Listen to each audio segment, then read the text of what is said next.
Este é um podcast de história sobre a escravidão antiga e moderna.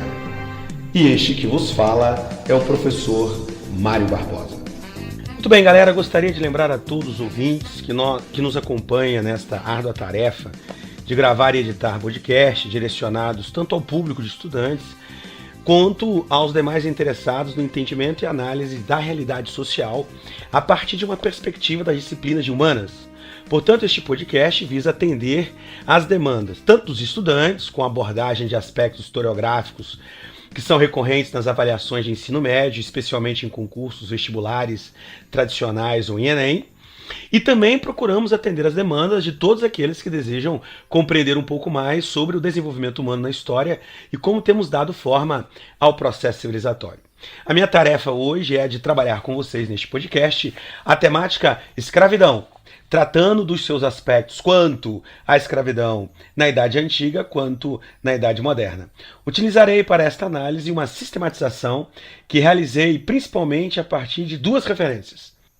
Vejam bem, eu utilizei como referência e material de pesquisa, como sempre, um bom livro didático. No meu caso, eu estou utilizando vários livros didáticos. Aliás, eu gosto muito de lembrar aos meus alunos que um bom livro didático, ele traz um conjunto de informações extraordinárias para a compreensão do processo histórico, e um livro didático é uma excelente ferramenta de sistematização da história. Além disso, também me baseio a partir das análises encontradas no livro Escravidão e Racismo, na sua segunda edição, revista e aumentada, do ano de 1988, do já conhecido escritor e pesquisador Otávio Yanni. Eu farei aqui uma breve alusão a este livro, trazendo para vocês aqui uma pequena informação importante encontrada no referido livro, lá na página 19, página 20. Abro aspas.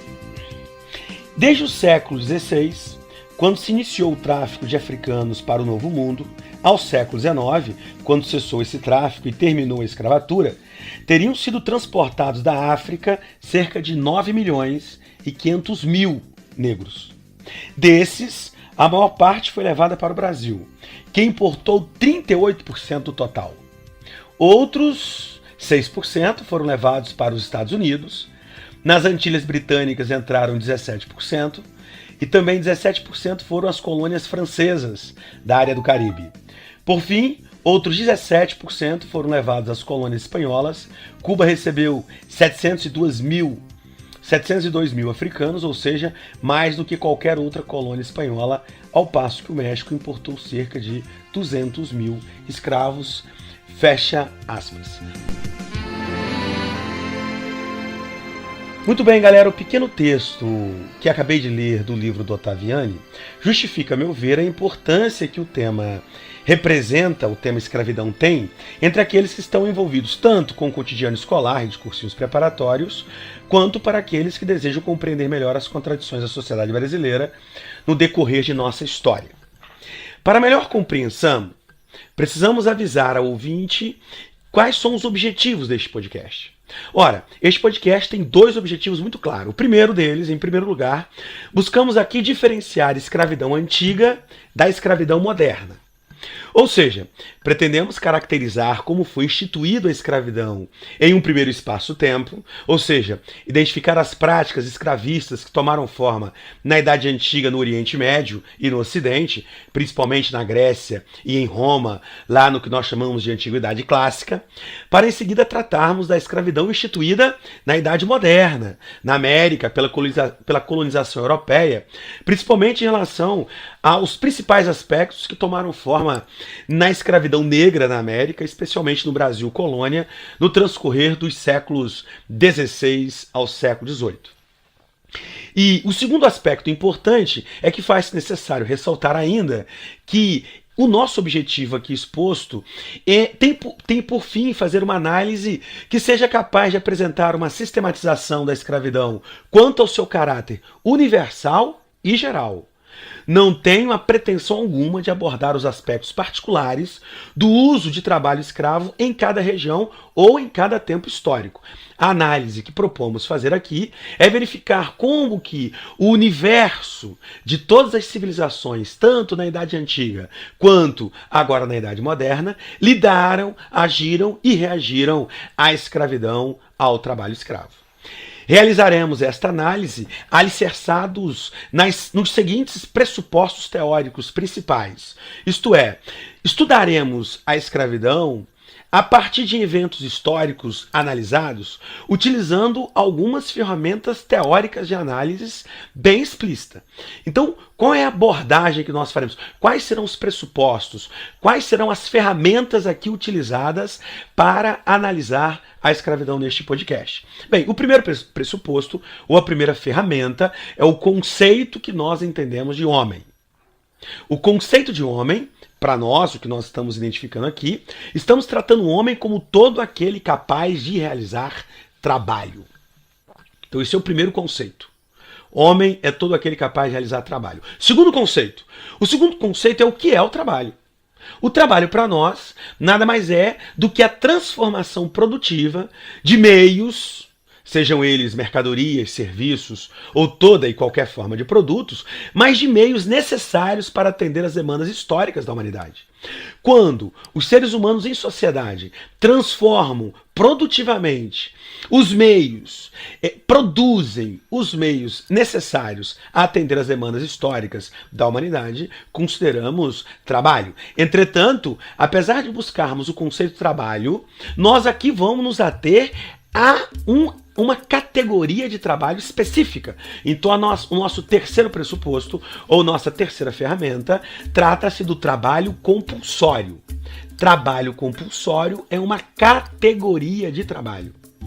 Categoria essa compreendida como um trabalho humano forçado, compelido, obrigatório, trabalho compulsório. Trabalho escravo, que tomou forma nas relações sociais humanas, tanto na Idade Antiga, entre egípcios, mesopotâmicos, gregos e romanos, como também tomou forma na Idade Moderna, principalmente na colonização da América. Muito bem. Para tratarmos destes aspectos, vamos iniciar então com a escravidão antiga. Esta, a escravidão antiga, originada e instituída no decorrer da Idade Antiga, ou seja, na Antiguidade Clássica, principalmente a partir das guerras de conquistas, a escravidão foi se tornando parte de sustentação das relações sociais de produção, a partir do momento que as primeiras cidades-estados condenavam pessoas ao trabalho compulsório como punição a criminosos. A escravidão também poderia ser instituída pelo não pagamento de dívidas. Então, tanto dívidas quanto crimes poderia levar alguém a se tornar escravo. Entretanto, a forma mais comum de encontrar o trabalho escravo, a forma mais comum de instituir a escravidão sobre um determinado povo, trata-se da guerra de conquistas. As guerras de conquistas promoviam a institucionalização da escravidão nos povos conquistados pelos exércitos vitoriosos. Ora, desde o início do processo civilizatório, originado aí a partir da Revolução Neolítica, por volta aí de 10 mil anos antes de Cristo, a necessidade de aproveitar o potencial hídrico de suas regiões fez com que as forças políticas das cidades-estados fizessem uso das estruturas de poder, justiça, templos, efetivos militares, efetivos tributários, uma carga, um grande volume de funcionários que acabavam trabalhando para instituir práticas de reprodução de relações sociais escravistas. Introduzida inicialmente em larga escala nas regiões do Crescente Fértil e Mar Mediterrâneo, as especificidades do trabalho escravo dependem de um conjunto de variáveis temporais, sociais, políticas e culturais. Entretanto, apesar do trabalho escravo se apresentar com características específicas em cada região, podemos identificar que alguns aspectos gerais do trabalho escravo acabaram por se universalizar entre as primeiras civilizações humanas. O trabalho escravo esteve presente com o seu uso mais ou menos intenso nos mais diversos processos civilizatórios que tomavam forma em vários continentes. Ao verificarmos a história das grandes civilizações que tomaram forma na antiguidade, podemos identificar as seguintes características principais, os seguintes aspectos gerais da escravidão antiga. A primeira forma geral de escravidão antiga, muito comum de ser encontrada, foi também conhecida como servidão coletiva. Servidão coletiva é uma forma genérica de trabalho compulsório. Um exemplo de servidão coletiva que temos são as práticas de repartimentos de índios na América, similar ao que era submetido o escravo público em Esparta, onde você tinha escravidão ou servidão coletiva. Em Esparta, por exemplo, os dórios ocuparam a região de Esparta, fizeram escravos os habitantes primeiros que lá existiam e os transformaram em escravos públicos da cidade de Esparta. Isso é um exemplo de escravidão, ou melhor, de servidão coletiva, que é uma forma de trabalho compulsório. Um outro exemplo que temos de servidão coletiva é o tipo de trabalho que judeus praticavam como forma de pagamento às autoridades egípcias enquanto estiveram sob a tutela do faraó em terras egípcias próximas do rio Nilo. Então, a primeira forma de trabalho compulsório ou de escravidão antiga encontrada e que tomou forma foi a servidão coletiva. Quero lembrá-los que essa servidão coletiva é comumente encontrada principalmente entre mesopotâmicos e egípcios, não era a principal forma de produção de mercadorias. O uso de trabalho escravo, tanto entre mesopotâmicos e egípcios, foi um uso de pouca intensidade. Não escravizavam em grande intensidade, por volta aí de 10 a 15% das mercadorias produzidas eram produzidas a partir do trabalho escravo, do trabalho compulsório de povos que submetiam à servidão coletiva. A maioria das mercadorias produzidas, por exemplo, entre os egípcios, era feito pelos camponeses que pagavam impostos em terras do rei, em terras do faraó, e também praticavam lá práticas de prestar serviços em obras públicas como obrigação desses camponeses que lá viviam. Entretanto, os egípcios também praticavam a escravidão, o trabalho compulsório sobre povos não egípcios e, portanto, os submetiam à escravidão antiga. Bem, além desse modelo de servidão coletiva, o trabalho compulsório da antiguidade também se apresentava a partir da escravidão que submetia escravo ou um servo particular. O escravo ou um servo particular é um ser alienado de sua vontade. Ele não tem total controle sobre a sua vontade, ele presta serviços obrigatórios, mas ele não é necessariamente vendido como escravo, não necessariamente ele não possa ter uma família livre. É muito comum esse escravo ou esse servo particular em caso de escravidão por dívida. Eram seres humanos que deviam obrigações de servir alguém, mas que mantinham muitas das vezes famílias, filhos, e muitas das vezes esses filhos eram livres e não deviam obrigações. Uma outra forma de trabalho compulsório, e esse foi muito comumente encontrado entre os gregos e os romanos, é o escravo mercadoria. O escravo mercadoria é o típico escravo clássico da Idade Antiga. É a escravidão clássica altamente desenvolvida. O maior exemplo disso, claro, em Roma, que em seu auge nos séculos 2 a.C. ao século 3 depois de Cristo, Roma conquistou e controlou com seus exércitos quase 2 milhões de escravos que trabalhavam em um conjunto enorme de atividades produtivas. Esses escravos romanos praticavam todo tipo de atividade agrícola, extrativismo mineral, construção de obras públicas.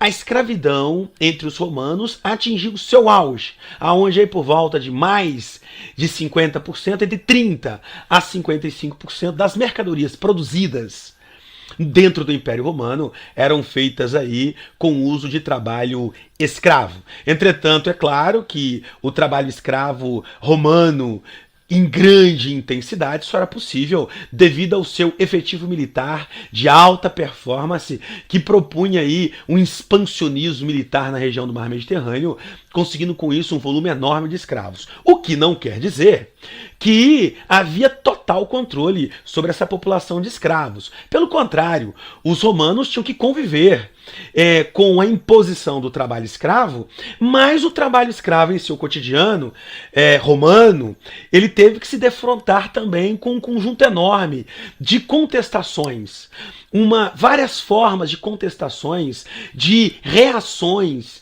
de resistências à instauração, à instituição do trabalho escravo existia em Roma. Havia fugas, assassinatos de senhores e de traficantes, ou acabaram organizando grandes revoltas de escravos, como foi a revolta comandada por Espartacus no século I a.C., contra a cidade de Roma, ameaçando a República Romana, obrigando inclusive o regime republicano romano acaba por empoderar em demasia as forças militares e generais passaram a controlar o Senado, como foi o caso do general César depois do Otávio, que acabaram impondo a Roma na crise da República, causada pelo grande volume de revoltas de escravos em Roma. A revolta de escravos em Roma é um dos motivos que leva à crise da República e à instauração de um poder imperial sobre a cidade romana. Entretanto, pessoal, a escravidão romana chegou ao seu auge no século II a.C. ao século III d.C., acabou verificando-se que até mesmo Roma, quando entra em crise o escravismo, quando as guerras de conquistas já não mais dão conta de conseguir trazer um grande volume de escravos para Roma, aí nós vamos observar a queda de Roma. Entretanto, mesmo com a queda de Roma, aí como resultado da crise do escravismo romano, o modelo de escravidão antiga desapareceu no Império Romano do Ocidente.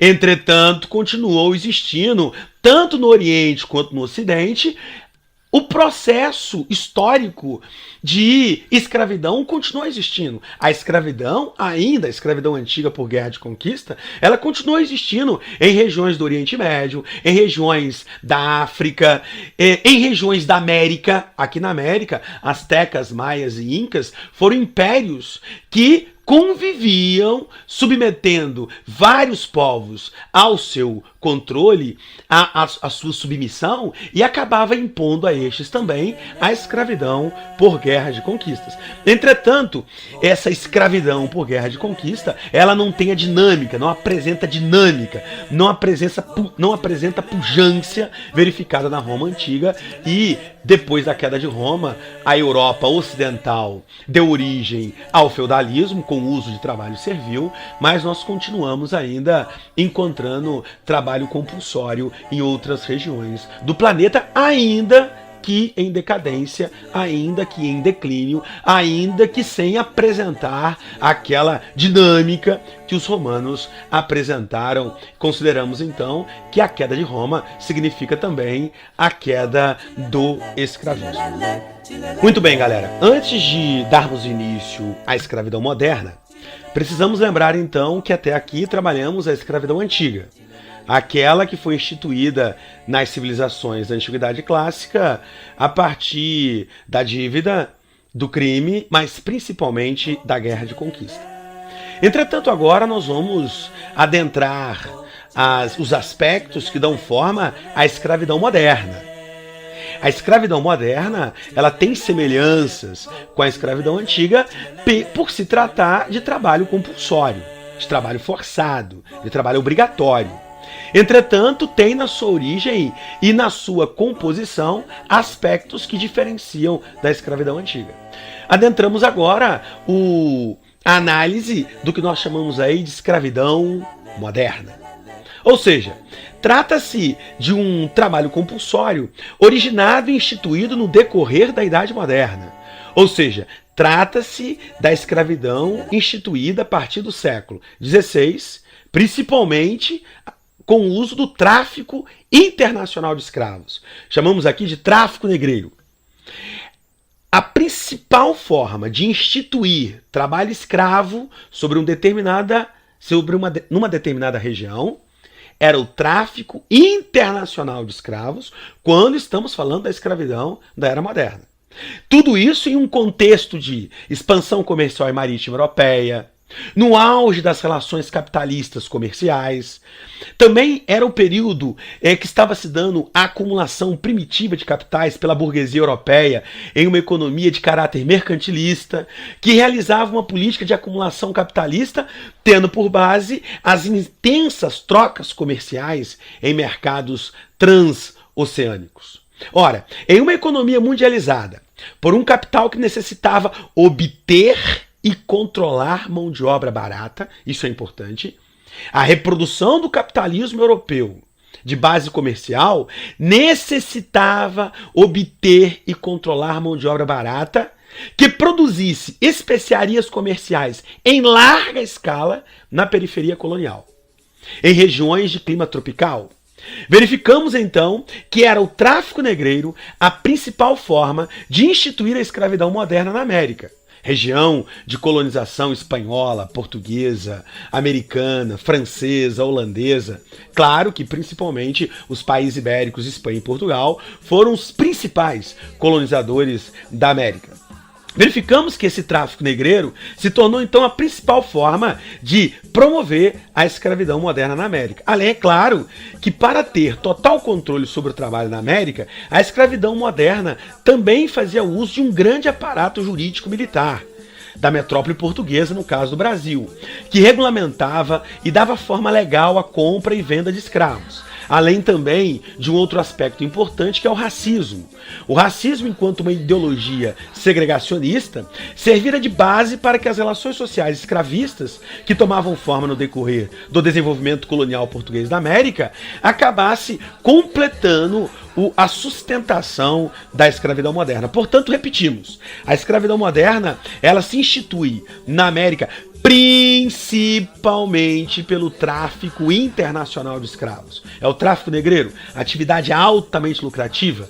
Entretanto, além do tráfico negreiro, a escravidão moderna na América também se sustentava a partir de um aparato, de um aparelho político-administrativo da metrópole portuguesa que regulamentava, que legalizava, que legitimava a escravidão nas colônias, como também temos o racismo, uma ideologia que compreende, que verifica, que identifica os povos a partir das suas características étnico-raciais. Ora, o racismo, enquanto sustentação da escravidão, que não existia na Idade Antiga, passa a existir agora na Era Moderna. Por qual motivo? Ora, o motivo principal é que a colonização portuguesa, a formação de feitorias portuguesas e espanholas no litoral da África, ainda no século XV, forneceu ali um mercado importantíssimo de mão de obra escrava,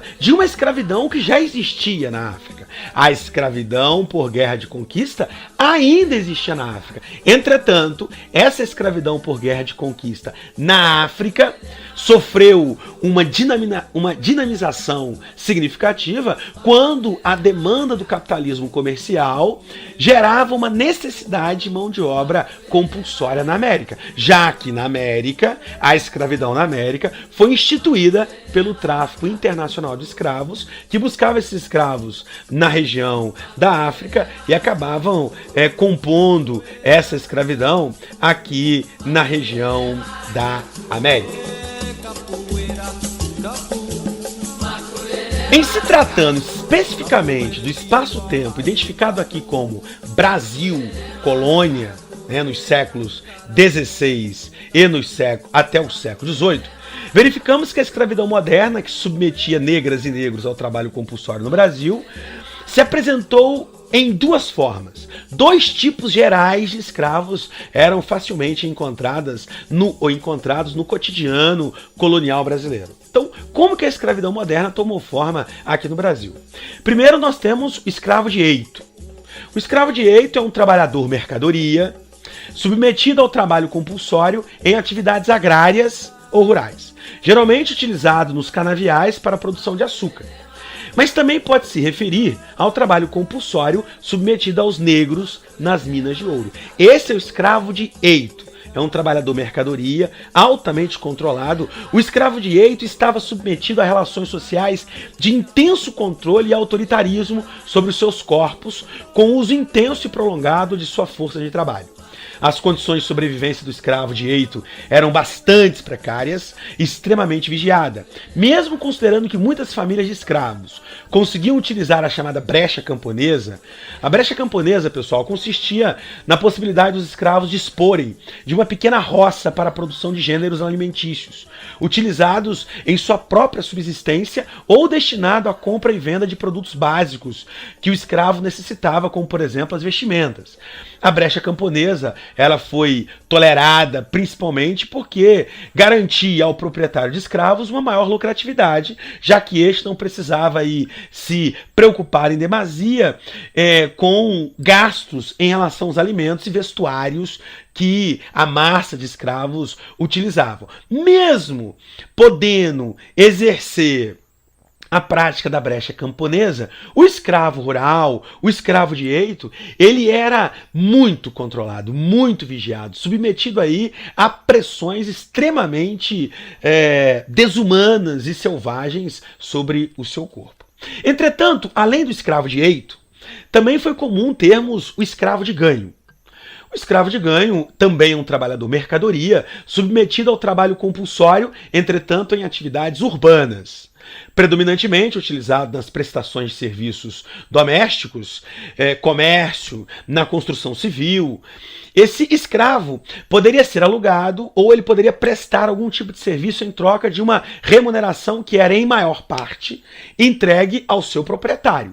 Ainda assim, é nos escravos urbanos que verificamos o maior caso de compra de cartas de alforria, porque esse escravo de ganho, que ele praticava alguma atividade urbana, alguma prestação de serviço, entregando para o seu dono a maior parte do volume da renda que se obteve com aquele trabalho compulsório, obrigatório, ele é obrigado a fazer isso, parte dessa renda muitas das vezes ficavam com esse escravo. E esses escravos muitas das vezes conseguiam a compra de suas cartas de alforria. Foi muito comum encontrar, principalmente no ciclo do ouro, nas grandes cidades mineiras, um volume significativo de escravos que acabavam conseguindo sua carta de alforria após comprá-la. O escravo de ganho vivenciava relações sociais de maior autonomia, se nós fizermos uma comparação com o escravo de eito.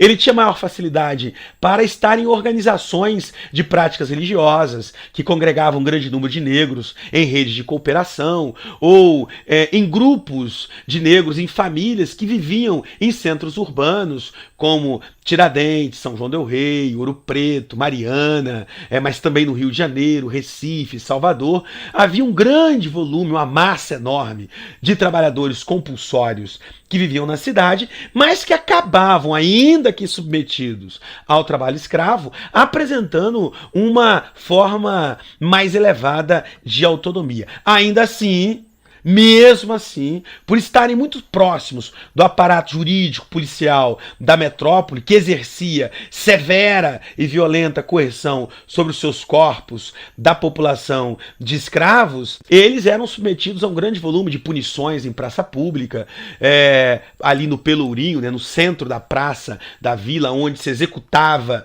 muitas das punições, sofriam perseguições, marcações com ferro quente, havia violentas punições a esse escravo, que é o escravo de ganho, o escravo urbano, que contraditoriamente essas punições acabavam submetendo o escravo a péssimas condições de vida, mas também o escravo urbano, o escravo de ganho, acabava apresentando uma ligeira, uma maior autonomia sobre os seus corpos em relação ao escravo de eito. As duas formas comuns de escravos que tomaram forma aqui no Brasil é o escravo de eito, trabalhador de áreas rurais, e o escravo de ganho, trabalhador de áreas urbanizadas. Entretanto, a escravidão moderna, que tomou forma na América, convivia ela com várias formas de resistências praticadas pela massa de escravos. Sejam eles de eito, sejam eles de ganho, sejam escravos de campo ou da cidade,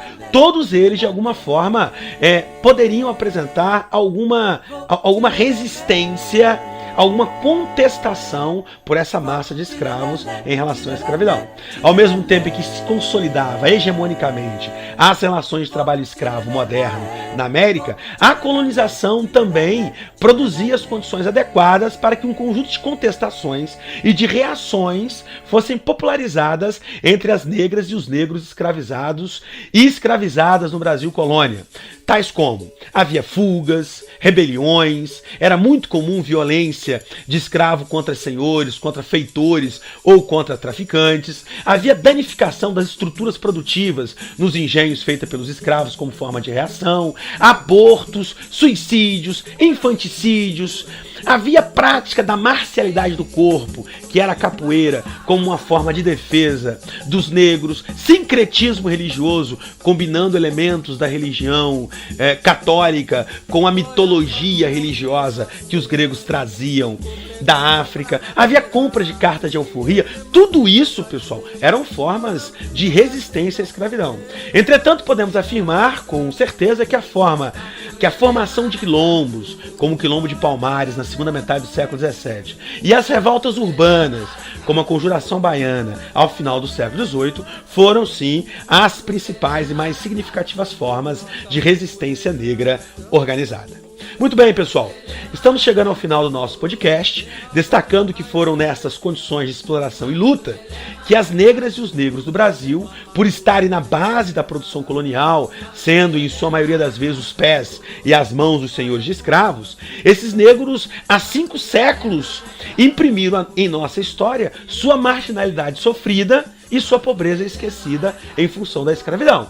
Entretanto, mesmo sendo submetido à escravidão, estes seres marginalizados na história, as negras e os negros do Brasil colônia, também acabaram por imprimir uma grande participação ativa na formação da nossa brasilidade, seja pelos seus valores, pela sua estética, pela sua religiosidade, pela sua música, sabores, mitologias, danças, suas afetividades e sentimentalidades repletas de um fazer social histórico, submetido durante 3 séculos e meio às contradições do trabalho escravo, também revelava entre nós, dava forma na nossa história a um conjunto de aspectos, a um conjunto de heranças culturais significativas para compreender o processo civilizatório brasileiro e ainda hoje, no cotidiano da sociedade brasileira, o negro e os negros e as negras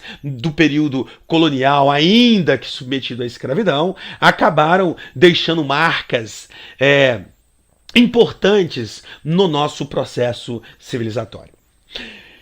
Após essa breve análise sobre a escravidão realizada neste modesto podcast, espero que eu tenha conseguido ser claro a respeito dos principais aspectos historiográficos que moldaram a escravidão em nosso passado colonial e que esta análise nos ajude a compreender melhor as raízes de nossas contradições contemporâneas, como, por exemplo, as desigualdades sociais que afligem os negros do Brasil e de toda a América. Valeu? Um grande abraço a todos, espero que tenha ajudado e até uma outra oportunidade. Tchau, tchau e um grande abraço.